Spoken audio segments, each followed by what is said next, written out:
Olá pessoal, tudo bem? Professor Eduardo aqui na área, espero que vocês estejam bem, que vocês estejam aí se preparando. Lembrar que hoje a gente tem a nossa revisão aqui, a gente preparou alguns temas importantes da sociologia. Antes de começar as aulas, eu gostaria de reforçar o convite para que vocês acompanhem as nossas redes sociais, que vocês se inscrevam no nosso canal, compartilhem, conversem com seus colegas que também estão se preparando, porque a nossa intenção aqui é trazer um material de qualidade para todos vocês fazerem uma boa prova do Enem. Então, nesse sentido, vamos lá começar com a escolha. Por que eu escolhi esses temas e não outros? Eu vou falar um pouquinho disso e depois vou apresentar os temas e a divisão, digamos assim, dos temas que eu fiz na minha cabeça, até porque não dá para trabalhar, infelizmente, tudo, numa aula reduzida de revisão. Então, a gente sempre faz essa seleção e eu acho importante também justificar os motivos, os critérios dessa seleção. A primeira grande questão, penso eu, que a gente deve fazer numa aula introdutória ou numa primeira abordagem em relação à sociologia é pensar no surgimento, no contexto de surgimento da sociologia. Nesse sentido, a gente vai ver que essa é uma das questões que mais caem, até por causa de uma característica da prova do Enem, que é a interdisciplinaridade. Vocês vão estar fazendo, na verdade, uma prova não de sociologia específica, mas de ciências humanas. Essa temática é um prato cheio nesse sentido. Por quê? Porque envolve questões de história, questões de geopolítica, questões de sociologia e até mesmo de filosofia, nós vamos ver aqui. Então, hoje, para começar, eu vou trabalhar a sociologia e o surgimento da sociologia, um aspecto, e num outro eu vou tentar trabalhar o caráter científico dessa disciplina, que também é muito prestigiado nas provas do Enem, nesses termos, e a gente vai descobrir o porquê que quer dizer a sociologia como uma ciência. Antes, então, vamos para a primeira dimensão, que é o contexto histórico de surgimento da sociologia. Aí, como hoje é uma aula de revisão, eu não vou me aprofundar, mas eu vou pedir para vocês que vocês lembrem de três grandes revoluções. Uma revolução econômica, uma revolução política e uma revolução filosófica. Todas elas ali mais ou menos no século XVIII, no século XIX, e aí vocês resgatam um pouquinho também das aulas de revisão lá da história, mais especificamente. Qual que é uma revolução econômica importante nesse período, no período de surgimento, de contexto de surgimento da sociologia? É a Revolução Industrial. No sentido econômico, uma revolução, por que quer dizer uma revolução? Que ela modifica, ela transforma. Se ela transforma é porque era de um jeito antes e passou a ser de um jeito diferente depois. No sentido econômico, o que era o mundo econômico antes da Revolução? Se vocês retomarem lá as aulas de história, vocês vão lembrar que era um mundo menos, digamos assim, industrializado, onde a gente tinha a produção ainda na base da manufatura, onde produzia uma cadeira, um giz, uma roupa, um vestido. Era muito trabalhoso, no sentido de que você tinha que se dedicar a todos os processos. Isso era feito numa base, digamos, de artesanato, era o artesão ali, ele mesmo fazendo todos os momentos da produção. Então, produzir um vestido era uma coisa de dias, que exigia muito trabalho dessa pessoa. Com o advento da tecnologia da época, que hoje é obsoleta para vocês, eu estou dizendo tecnologia como hoje seria a informática, o celular, toda essa ideia digital, mas para a época, para a gente não cair em anacronismos, a tecnologia, na verdade, era o carvão, a combustão, que permitiu as primeiras máquinas, os primeiros processos industriais.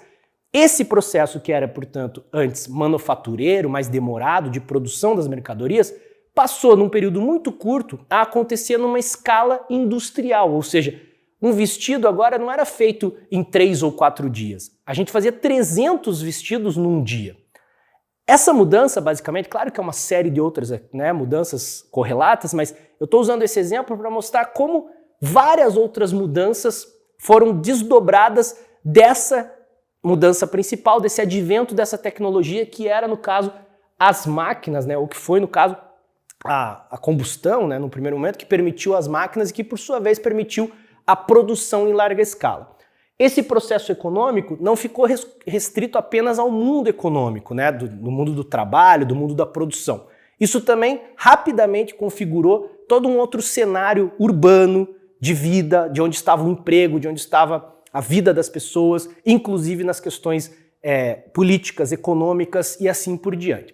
Isso foi muito importante, inclusive para o surgimento da sociologia, porque na época, no advento da sociologia, foi um dos temas mais estudados, essa transformação do mundo do trabalho, do mundo do agora mundo mais urbano, mundo mais industrial, e antes, né, como a gente estava vendo na aula de história mais profunda, que era um mundo mais rural, um mundo mais pacato, um mundo mais, digamos assim, de produção agrícola e assim por diante. Então, essa primeira transformação, que é econômica, a gente coloca mais ou menos ali na conta da Revolução Industrial, que de certa forma a gente está vivendo os desdobramentos até hoje.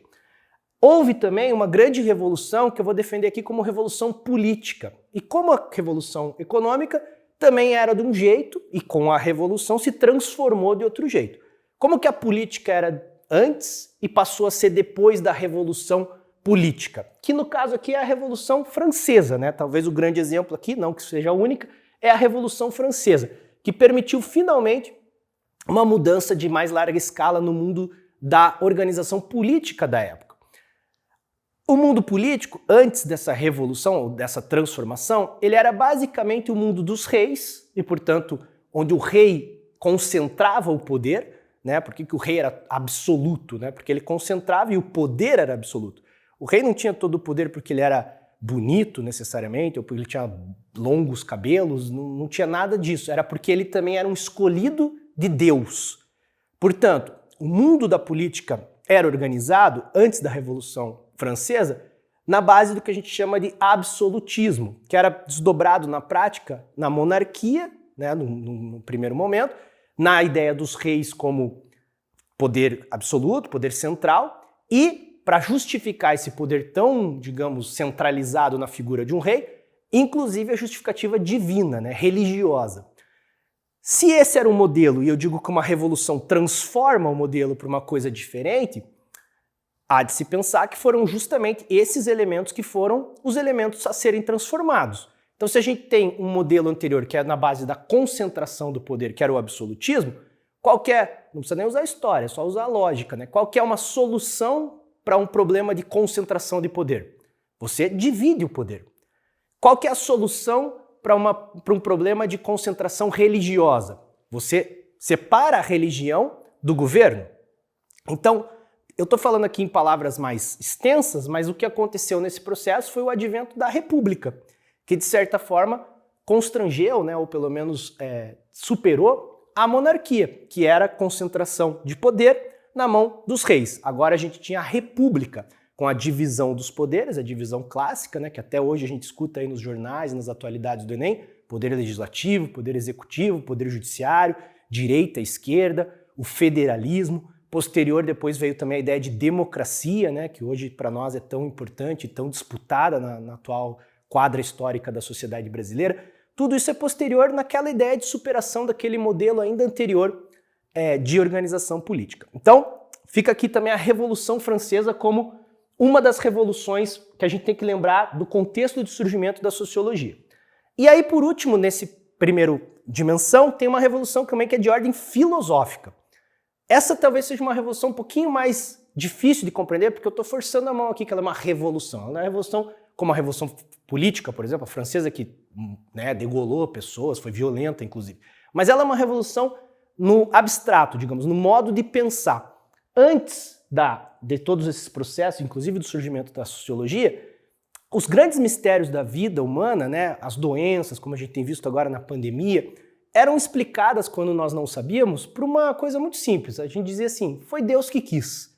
Basicamente, nós jogávamos para a religião as explicações das questões que nós não conseguíamos, enquanto seres humanos, ainda naquele momento, explicar, desenvolver. Aquilo começou a ficar muito pobre, né, para um grupo de pensamentos, de mentalidade, de avanços, inclusive, sociais.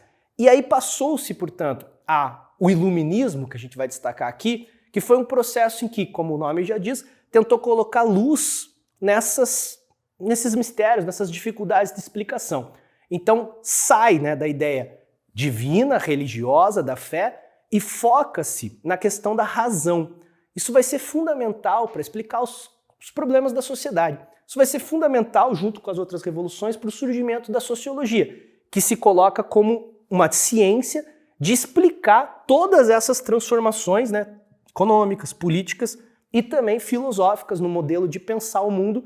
A sociologia começa a aparecer, portanto, nesse contexto, nesse período.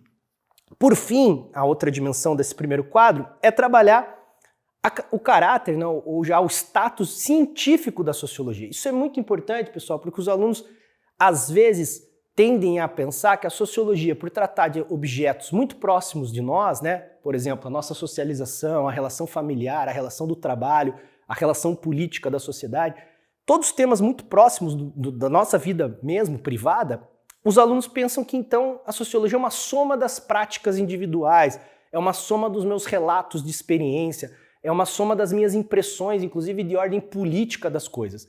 Não, é importante lembrar que a sociologia não é um debate, né, abertamente, não é uma opinião sem muito rigor. Pelo contrário, ela se fundamenta em todos os rigores e nas determinações de um campo da ciência. Portanto, ela trabalha menos com impressões, menos com as minhas opiniões necessariamente, mas fundamentalmente com teorias, métodos, rigores científicos, como qualquer outra ciência, tipo as ciências exatas. Isso é importante porque lá na hora da prova vocês têm que estar muito atentos nesses termos, né? Vocês têm que estar atentos que a sociologia é uma ciência e não uma mera opinião, por mais válida e legítima que seja. Todos nós temos que ter as nossas opiniões também. Mas cuidar com esse detalhe. Por ser uma ciência, portanto, ela aciona teorias e métodos. Nós vamos ver no próximo slide algumas das teorias e métodos mais importantes aqui para a gente revisar. Mas toda ciência, se vocês perceberem, tem um objeto de estudo. Eu costumo dizer que a física, não sei aqui para ficar com os meus colegas dos outros componentes curriculares, a física estuda, assim, de uma maneira muito genérica, o movimento dos corpos. É um objeto, ela não estuda qualquer coisa, ela estuda o movimento dos corpos e se dedica com teorias e métodos a explicar esse fenômeno cientificamente. A biologia estuda, não sei, a vida e o meio ambiente. Não estuda, isso é bastante amplo, né, a vida e o meio ambiente, mas ela estuda esse objeto, né, com suas teorias e seus métodos. Portanto, a sociologia também tem um objeto de estudo. Se a gente fosse fazer aqui uma revisão, eu me arriscaria a dizer que a sociologia tem duas grandes questões, né? Dois grandes métodos e teorias que vão ser acionados para explicar esses dois grandes temas, digamos assim, esses dois grandes objetos. As instituições sociais clássicas, né? Quais são as instituições sociais clássicas? A família, a escola, no mundo mais capitalista, mais moderno, o mundo do trabalho, o esporte, a religião, a justiça, a política, todas elas têm instituições próprias e essas instituições nos socializam. Portanto, estudar as instituições e o processo pelos quais essas instituições nos fazem, né, ou nos educam, nos socializam, é o objeto de estudo da sociologia. Portanto, está longe da minha opinião. Eu preciso acionar teorias e métodos para dar conta desse rigor todo. Tá, professor, mas você está falando de teorias e métodos, mas onde eu acho? Cadê isso, né? Aqui, de novo, como é uma aula de revisão, a gente fez o papel aqui de tentar trabalhar para vocês alguns desses teóricos e desses métodos clássicos. Lógico que a sociologia não se resume apenas a esses 4 autores, mas a gente vai trabalhar aqui 4 deles, porque são, digamos, os grandes ícones, né? Os autores mais centrais da sociologia clássica, né? O primeiro deles é o Augusto Comte, que é considerado, inclusive, um não sociólogo, né, um pré-sociólogo, um precursor da sociologia, que vai ter uma teoria muito interessante chamada de 3 estados, ou 3 estágios em algumas traduções, em que basicamente ele vai dizer o quê? O Augusto Comte ele é muito avançado na ideia que ele propõe e talvez já superado na forma pelo que ele propõe. E a gente vai ver que os outros autores resolveram essa falha, digamos, do Augusto Comte. Onde que ele é avançado e na proposta dele? O Augusto Comte, para a época, lembrar que é um autor ali ainda da virada do século XVII, século XVIII, né? A gente está falando aí de um autor muito distante da nossa realidade.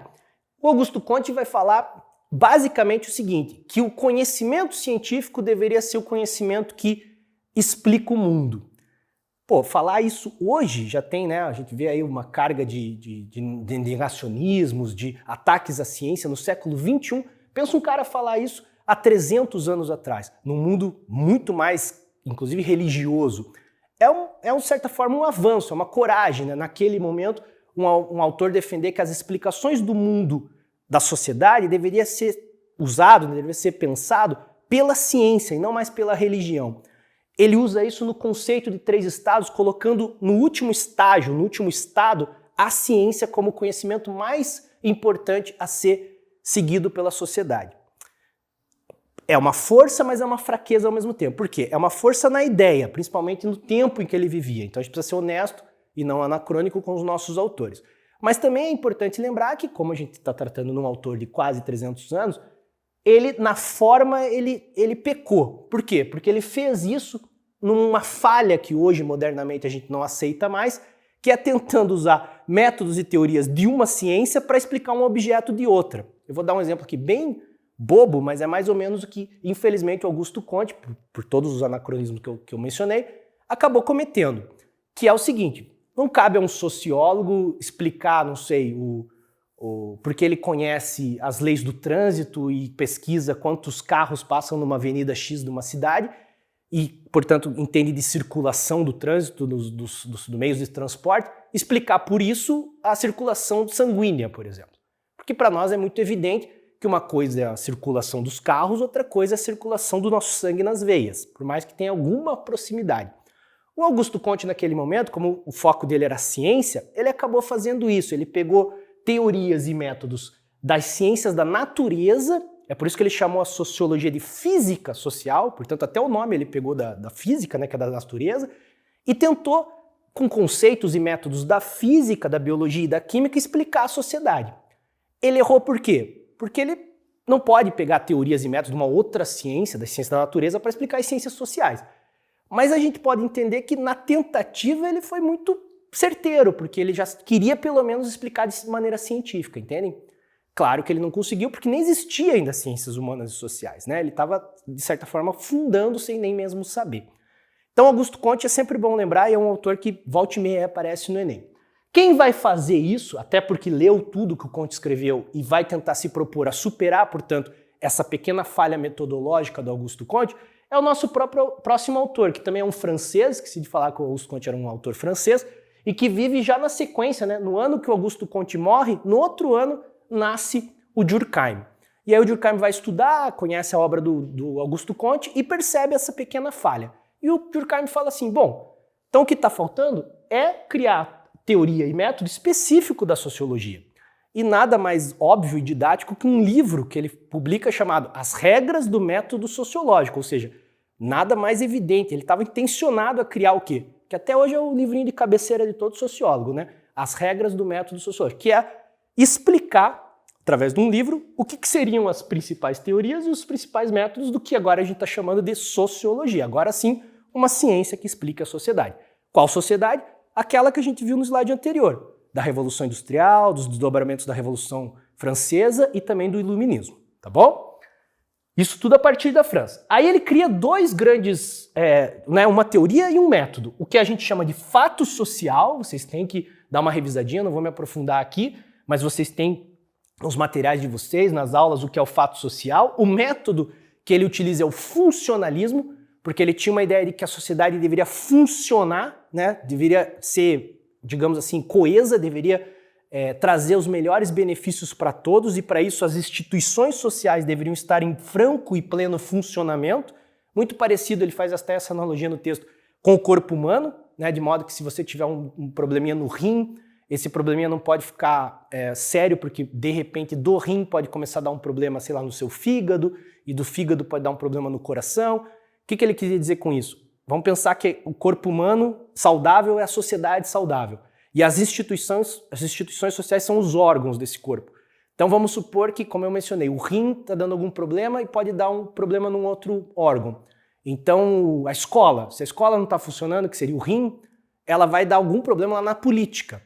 E se a política começa a dar problema, daí dá problema na justiça. Na justiça dando problema, dá um problema, sei lá, na família, nos outros órgãos da sociedade. Então o que ele dizia que era o papel do sociólogo? Compreender com segurança e lucidez as funções das instituições sociais, de modo a identificar quando elas estão destoando do que elas se propõem a fazer, para ter uma sociedade saudável, nos termos dele, para a gente não cair numa anomia, que seria o caos, né? O não funcionamento da sociedade, ou na analogia que ele propõe, o que a gente chama, acho que na medicina, eu vou dar um chute aqui porque eu não sou da área, mas a falência geral dos órgãos, ou que no caso vai nos levar a uma morte, né? Que daí não era o caso aqui, que ele não queria que a sociedade entrasse em caos, em anomia. Beleza, o Durkheim? E aí a gente vai para os autores da Alemanha, os outros dois, que são os famosos, né, dois muito polêmicos, né, o Max Weber e o tão polêmico Karl Marx. Vamos começar pelo Weber. O Weber já vai fazer uma sociologia, digamos, complementar à do Durkheim. Se o Durkheim pensava, através do fato social, o coletivo, sempre o grupo social, o Weber vai fazer uma sociologia pensando o indivíduo. Não é à toa que o método que ele vai usar se chama individualismo metodológico.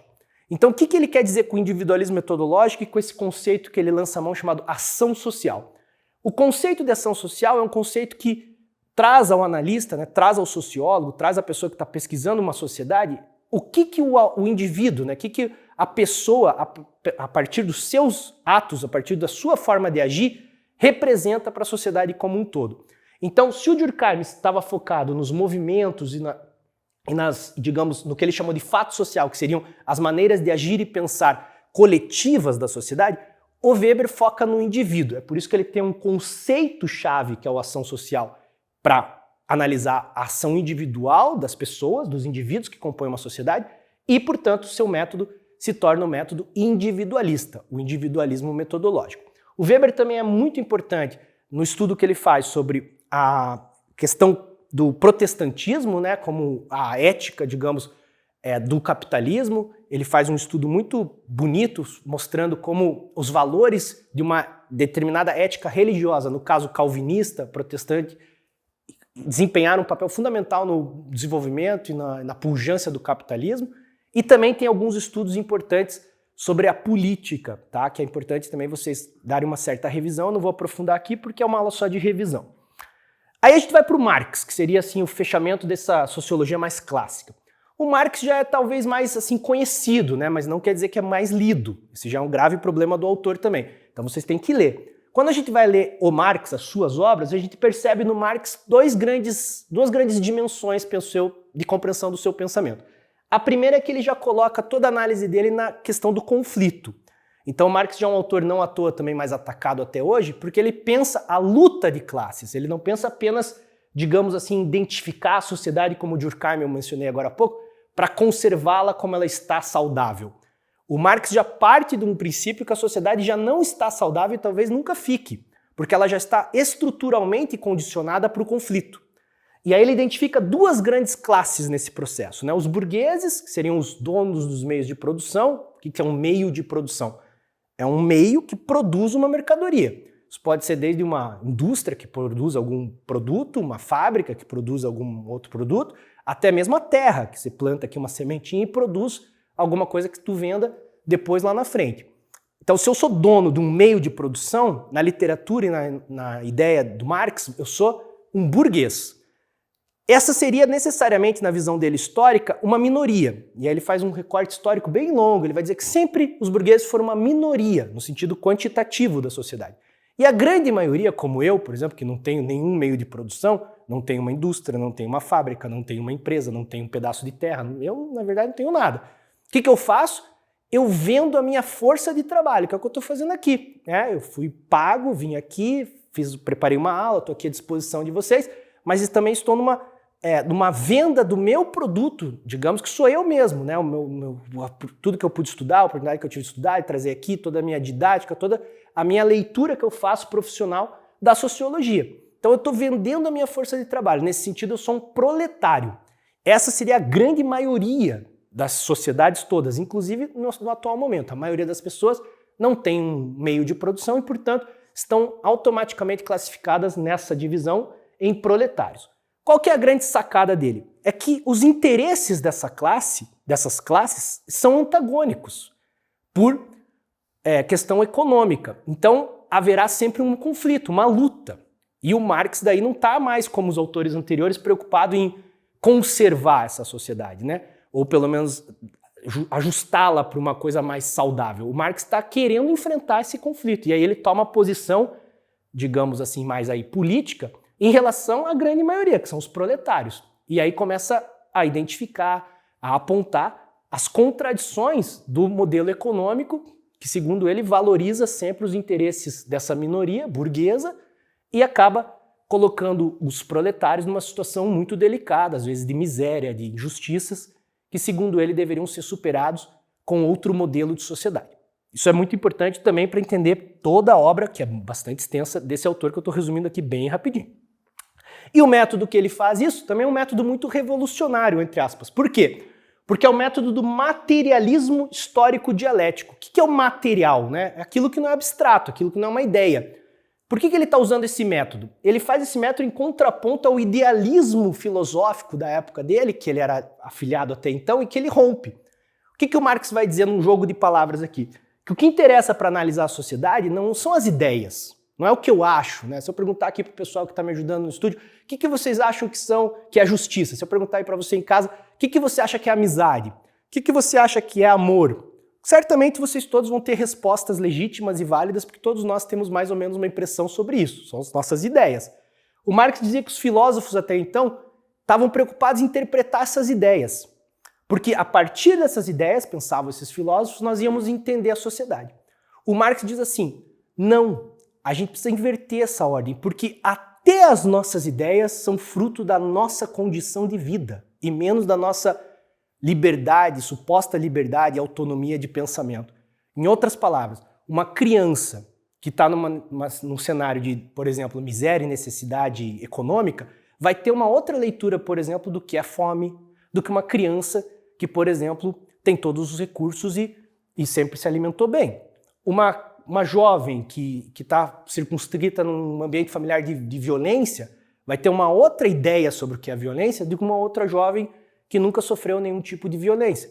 Portanto, o Marx vai dizer que até as ideias, nesse ponto ele é muito revolucionário, até as nossas ideias que são abstratas não são autônomas nossas, são fruto da nossa materialidade.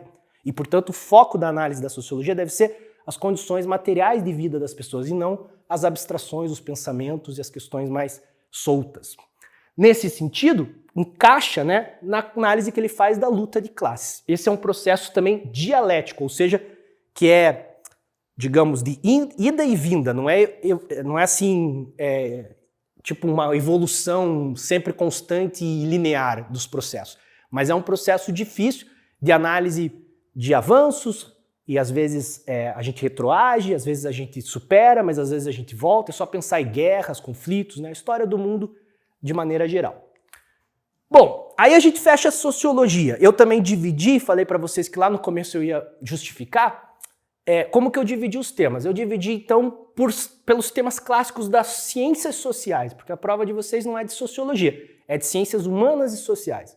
As ciências sociais são compostas pela sociologia, que a gente viu agora, alguma parte da revisão, a antropologia, que nós vamos ver agora, e ainda tem a ciência política que eu quero fazer aqui para vocês, e a gente fecha para essa revisão. Então vamos lá. A antropologia, como eu falei da sociologia, é uma ciência, e como toda ciência tem um objeto de estudo. Eu diria então aqui, bem resumidamente, que o objeto de estudo da antropologia são os estudos de cultura. Então, esse é o grande objeto, a cultura. Naquele mesmo sentido de contextualizar, é importante lembrar que, se para a sociologia a Revolução Industrial, a Revolução Francesa e o Iluminismo foram fundamentais para o seu surgimento, é da mesma época, mas um outro acontecimento mais específico, que foi importante para o surgimento da antropologia. Qual foi esse outro acontecimento? Foi o neocolonialismo. Aí vocês também podem lembrar um pouquinho da história, né, aquela questão da partilha da África, da invasão dos países europeus à África e ao sudoeste asiático, especialmente à Índia, né, com a questão da Inglaterra. Tudo isso vocês devem retomar e devem estudar. É nesse contexto que surge essa nova ciência chamada antropologia. E aí o que vai acontecer? Vamos ter duas grandes linhas teóricas que eu quero que vocês gravem lá para a prova. A primeira é chamada de evolucionista, ou aqui evolucionismo, que acreditava que a sociedade poderia ser desenhada, pensada em estágios de evolução. Muito parecido com aquela linha da biologia, né, do Darwin, da evolução das espécies, mas agora não pensando só as espécies, né, os órgãos e os indivíduos biológicos, mas pensando também as culturas. Essa linha pensou e classificou os seres humanos em selvagens, bárbaros, civilizados, trabalhando, e, portanto, um juízo de valor, uma hierarquia entre essas sociedades. Não preciso dizer para vocês que isso hoje em dia está muito mais perto do preconceito, do pré-julgamento, da discriminação. Por quê? Porque é rápido e vai vir aqui já a crítica na sequência. É só pensar aqui, tá bom, mas quem considera o que civilizado? Né? Se eu quero fazer uma uma hierarquia, uma distinção, como que eu classifico uma cultura? Que critério eu uso para dizer que uma cultura é civilizada e outra é bárbara, por exemplo? Não preciso dizer para vocês que os critérios que foram lançados nesse momento foram todos de autores, né, e teóricos, basicamente europeus ou norte-americanos. E, portanto, tudo que era próprio da cultura desses locais virou o que era considerado civilizado. E, portanto, tudo que era fora disso virou bárbaro e selvagem. Não é só uma classificação, tá, pessoal? Isso, se fosse só uma curiosidade acadêmica, menos mal. Já era ruim, mas menos mal. O problema é que isso aqui ficou muito próximo do quê? Bom, se as pessoas são bárbaras ou selvagens, a gente pode, de repente, invadir esses povos, a gente pode, de repente, até exterminar esses povos, a gente pode discriminar, a gente pode prender, a gente pode escravizar. E foi exatamente o que aconteceu. Com a desculpa, agora não só econômica, como aquela primeira colonização que aconteceu aqui no Brasil, então a gente tem carteirinha, né, para falar, infelizmente, que foi aquela de 1500 com Portugal e Espanha, que dividiram o mundo em dois, né, e o Brasil infelizmente foi vítima dessa primeira colonização, mas agora uma colonização lá no século XIX, que envolveu um continente inteiro, que era a África, mais ou menos nessa justificativa. Ah, são povos selvagens, bárbaros, não civilizados e, portanto, nós europeus e nós norte-americanos podemos sim invadir. Ó, como não está muito longe, né? Pense aí nas grandes potências em relação a Afeganistão, né? Em relação à Venezuela, em relação à Síria, né? Por que a gente tem assim países tão poderosos, tão preocupados? Ninguém fala assim, nós estamos invadindo porque a gente tem interesse econômico ou a gente quer escravizar os outros, porque não pega bem, né? Geralmente fala assim, né? Nós estamos levando a democracia para esses países. Nós estamos levando, ou sei lá, a ideia de justiça para esses países. Então, para vocês verem como isso aqui, infelizmente, ainda não ficou no passado. O grande termo, né, o grande conceito dessa linha é o etnocentrismo. Isso resume bem essa linha de pensamento. Por quê? Como o antropocentrismo é a ideia de colocar o ser humano no centro, o teocentrismo é a ideia de colocar, digamos assim, Deus ou qualquer coisa mais religiosa no centro, o etnocentrismo coloca a minha etnia, ou seja, a minha cultura, no centro. E se eu coloco a minha cultura no centro, eu olho as outras com preconceito, ou pelo menos com diferença. E isso já é considerado errado. Por quê? Porque aí a outra linha, que é a linha que está predominante, está atual até hoje na antropologia, fez a crítica. Isso que é a maravilha da ciência, né? A ciência faz a crítica dela mesma. Então, rapidamente, outros antropólogos começaram a criticar esses evolucionistas, falando assim, mas espera aí, como é que tu decide o que é civilizado, o que é selvagem? A partir de onde? Com que critério? Como é que se define isso? Na verdade, para estudar culturas, a gente tem que relativizar, a gente não pode querer trabalhar com hierarquias verticalmente, a gente tem que horizontalizar, de modo que toda cultura pode ser entendida, se for esse o objetivo de compreensão, se nós abrirmos a escuta, a compreensão, o entendimento para suas lógicas e não tentar entender uma outra cultura a partir da minha lógica. Porque se eu tentar entender outra cultura a partir da minha lógica, eu estou mais perto de um julgamento, de uma classificação, porque eu já tenho as coisas prontas aqui. E o que é diferente eu vou julgar, eu não vou incorporar, entender. Os antropólogos tentam fazer o oposto, eles tentam, a partir de uma diferença, compreender a diferença lá na diferença, não onde eu estou aqui. E, portanto, eu tenho que relativizar. Então, se a pessoa está falando lá de uma comunidade muito distinta, que tem uma outra forma de, por exemplo, pensar religião, eu vou entender como? Eu não vou entender a partir do que eu penso que é religião, eu tenho que entender a partir do que ela pensa que é religião. Se ela tem um outro jeito de organizar a justiça, que é diferente do meu, porque não tem um tribunal, não tem um juiz, não tem... Para eu poder entender, compreender nesses termos, eu preciso abrir a minha escuta, a minha compreensão para os argumentos e para as propostas e para as justificativas dessa outra cultura. Porque se eu fizer a partir da minha, eu não vou estar entendendo, eu vou estar sempre julgando e classificando. Portanto, os relativistas lançam mão do termo alteridade, que é colocar, o alter vem do grego, né, no outro a resposta, e não no centro da minha cultura. Fazendo isso, jogando para o outro, eu estou relativizando e estou, de fato, aí sim, entendendo uma outra cultura. Tá bom? Essa é a base para vocês escreverem aí questões culturais, inclusive redações, né, nas questões abertas, se for o caso, porque essa é a base da diplomacia mundial, das questões políticas, né, no sentido mais ético, e também dos conflitos culturais até hoje no mundo, tá bom? foi muito pesado a gente não aprender isso, né? A gente passou por guerras, por discriminações, por extermínios, porque a gente ainda pensa, às vezes, evolucionistamente, né? Pensem o mundo da escola de vocês, com ranqueamento de alunos, né? Melhores e piores, com... né? Às vezes a gente está ainda aqui e nem percebe mais perto do que a gente imaginava. Por último, pessoal, a última linha das ciências sociais mesmo, que é a ciência política. Aqui eu coloquei um ambiente aí muito famoso e muito usado no Enem, né? Porque tem que estar atento ao que está acontecendo, que é o nosso Congresso Nacional, a Câmara dos Deputados. A ciência política vai trabalhar diversas formas. Então, naquela mesma linha, né? O que é? Se é uma ciência, ela tem um objeto. O objeto de estudo da política, por mais óbvio que pareça, não me parece que é a política. É muito mais amplo que a política. O objeto de estudo da ciência política, eu diria, é o poder. Porque o poder é maior do que a política. A política certamente tem a ver com poder, mas poder está também em coisas que não são necessariamente políticas. Por exemplo, a relação de um casal tem poder, portanto dá para ser estudado pela ciência política. A relação entre um patrão e um funcionário, me parece que é muito visível que há relações de poder ali e não necessariamente tem partidos, congresso ali no meio. Porque estou falando do mundo do trabalho. Ah, então se eu estou falando do mundo do trabalho eu não posso usar a política, porque a ciência política é só política? Não, a ciência política estuda o poder. Claro que uma grande dimensão do exercício do poder é a política. E aí a gente joga essa discussão bastante também, aí sim, para o mundo próprio da política. Mas já lembrando, não é só restrita à política os estudos de ciência política. Quando a gente foca na política propriamente dita, eu aqui fiz uma revisão rapidinho aqui de alguns temas que estão mais caindo no Enem, pelo menos há uns 10 anos, se eu não me engano, que eu cheguei a ler e estudar lá as últimas provas para trazer para vocês. Questões de Estado, democracia, cidadania e movimentos sociais são, digamos, as que saltam aos olhos na frequência de aparecerem lá na prova como um todo. Mas eu destacaria desses todos, aí vocês conseguem revisar, né, tanto nas aulas de história, filosofia, tem muito dessa discussão, geografia também e própria sociologia, mas aqui nessa aula eu vou destacar cidadania, porque me parece que é o que está mais próximo aí de uma possível prova para esse ano. A cidadania é um dos grandes termos assim que eu sempre falo para os alunos, que a gente sabe mais ou menos o que é, mas talvez não tenha tanta segurança científica para falar sobre.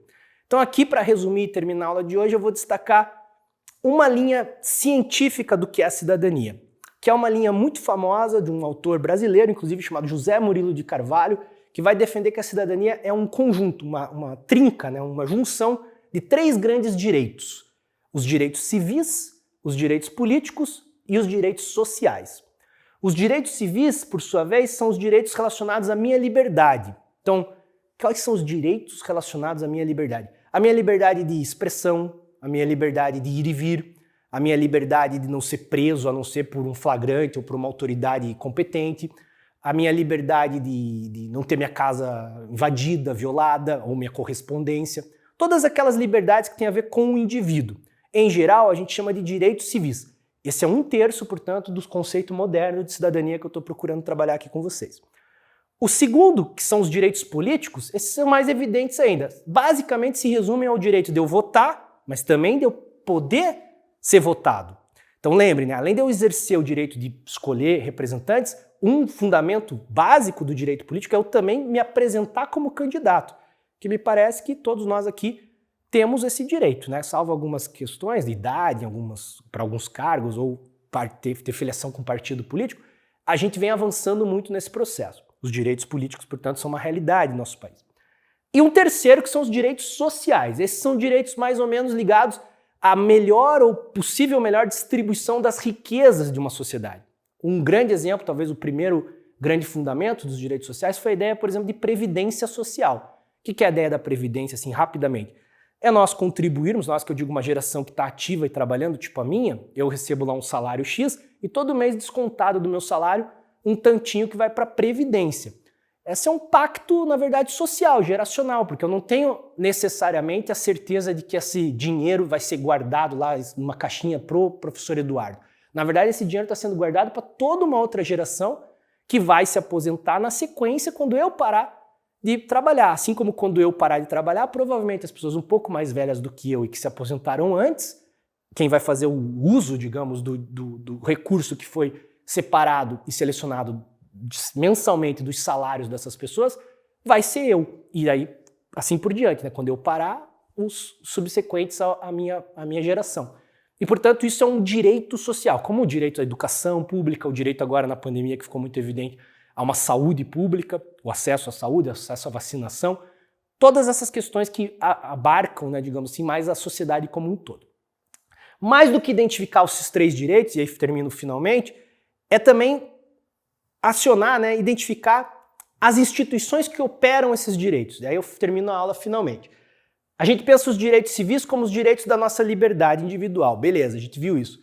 Qual seria uma instituição específica para exercer os direitos civis ou a garantia das minhas liberdades individuais? Basicamente, são as instituições de justiça, pessoal. Então, desde a Defensoria Pública, o Ministério Público, os próprios tribunais, todas aquelas instituições vão me garantir o exercício, na prática, digamos, vão operacionalizar esse direito que está abstrato, da minha liberdade individual.